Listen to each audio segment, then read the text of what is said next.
What's good, everybody? It's your boy Big Nate. Welcome back to Big Nate's Book Reviews, home of the best book reviews. And today we're reviewing Night Sky with Exit Wounds by Ocean Vuong. So I got my doobie right here.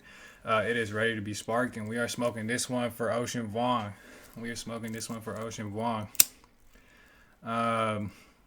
So yeah, this book was published in 2016. It got the T.S. Eliot Prize in poetry. Oh yeah, first off, it's a book of poems. It's a book of 35 poems, so that's a little different on this channel. We're doing a book of poetry, but it's a good one. So we got the T.S. Eliot Prize. He's got like multiple other awards in poetry. Like he's with it. Yeah, it's a pretty good book. So to kind of talk about what it's actually about, I honestly feel like it's good to have a little bit of context first, like some biographical context. So I'm gonna start with that. I think you'll see.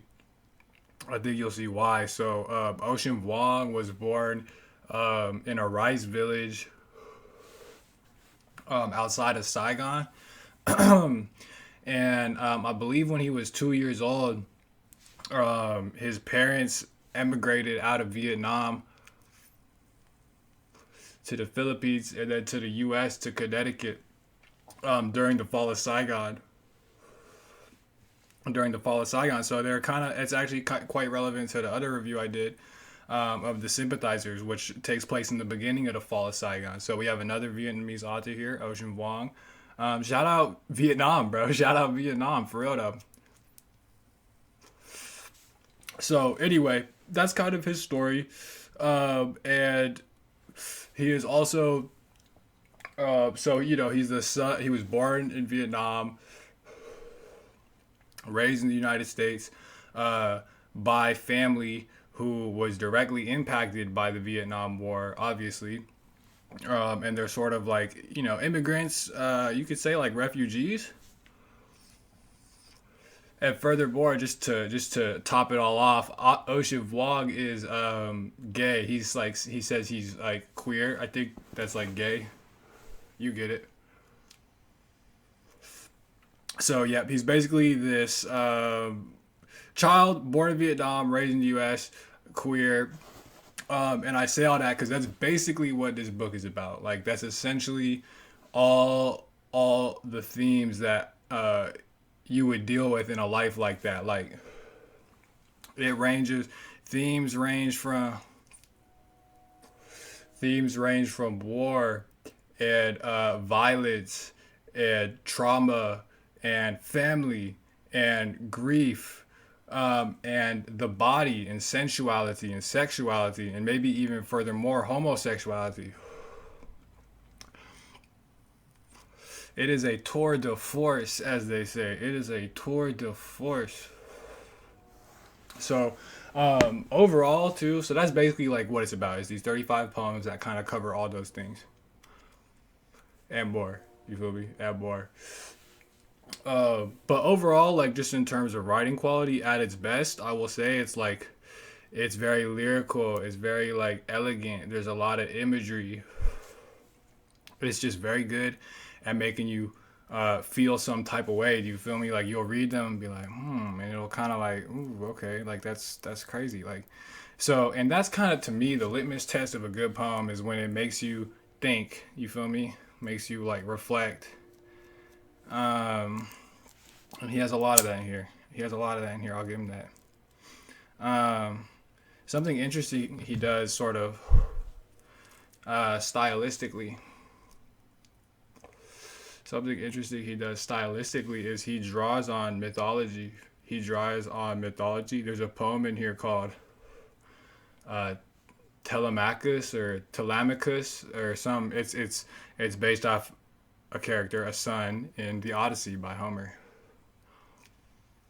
And there's sort of multiple references and incorporation of elements of mythology. And I heard in an interview he was saying it was kind of hard for him to connect with the Western canon. You feel me? It was hard for him to connect with the Western canon until he read people like Homer because they deal with war. He said ever since there's been stories to tell, there have been stories about war.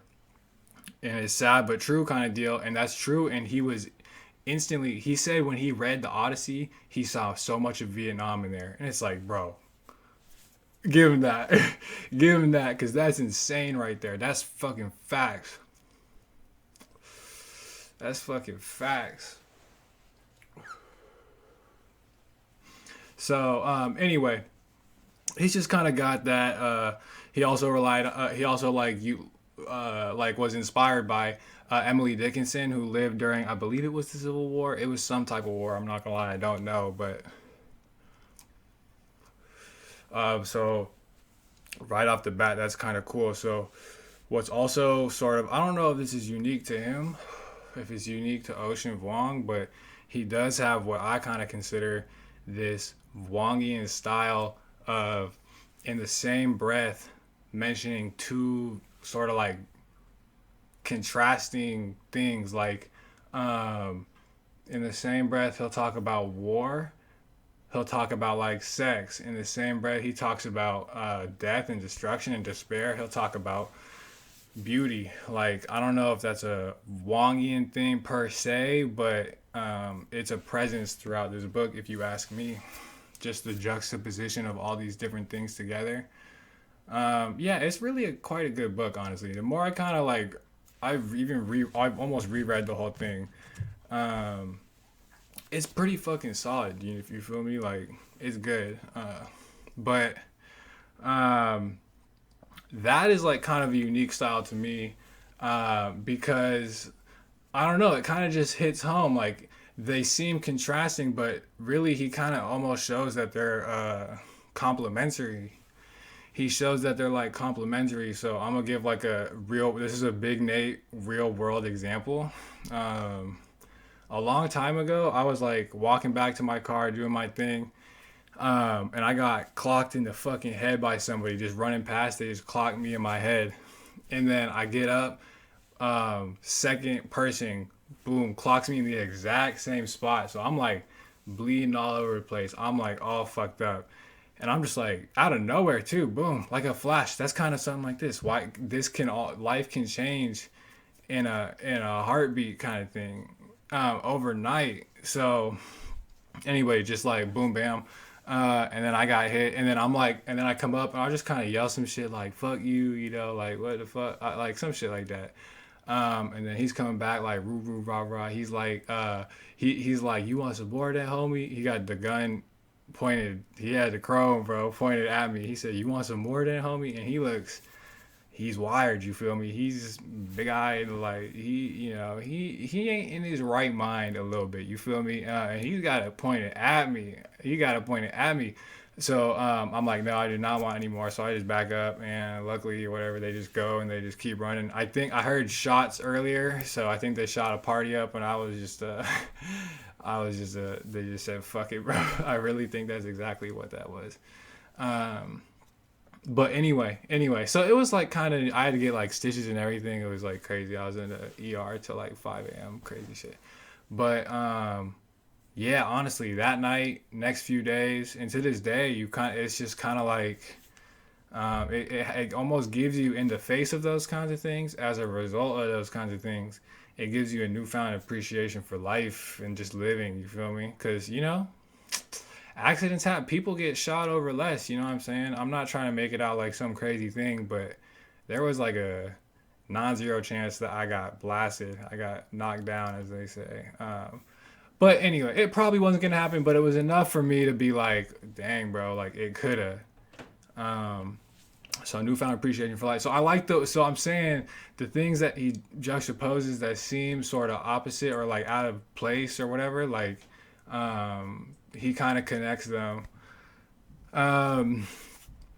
That's basically, I think, kind of this book, like in a nutshell, I guess. I would just check it out. It's a pretty good book.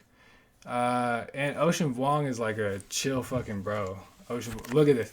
You see this cover? First off, the title, Night Sky with Exit Wounds. Come on, fire. The cover, They took this in a refugee camp and they traded their fucking food rations for this picture. That is real. That is fucking facts what I just said. So you gotta respect the aesthetic of it and just the history of this. You gotta respect that. Um, and he just came out with a novel, On Earth We're Briefly Gorgeous. I bought it. It's in my bookcase right here. See if you can spot it. In fact, uh, but yeah, I got high hopes. If what? Okay, so here's the thing. Here's the thing. I'm gonna give this book like a B, and that was a little higher, honestly, than what I had originally given it. I was thinking like B minus, but I gave it a B. And the only reason it's like not higher is because kind of okay. So this is my beef with poetry in general. So if you like poetry, it's probably like an A even or something. You know what I'm saying? But my beef with kind of poetry in general is sometimes it just seems like a grab bag of like cool sounding things that don't even really actually make sense, you know what I'm saying? And it's not like, oh, you're not thinking hard enough. Like sometimes I feel like low key straight up it just kind of don't make sense, but that's just me. But yeah, definitely check it out if you're interested in poetry, or if you're interested specifically in Ocean Vuong. I think it'd be a good first text to start with. And let me know what you think. Did you fuck with it or no? Are you excited for his new book, his new novel? Let me know. You know what I'm saying? So go ahead and hit that like, hit that subscribe, um, drop a comment, and thank you for watching Big Nate's Book Reviews, home of the best book reviews.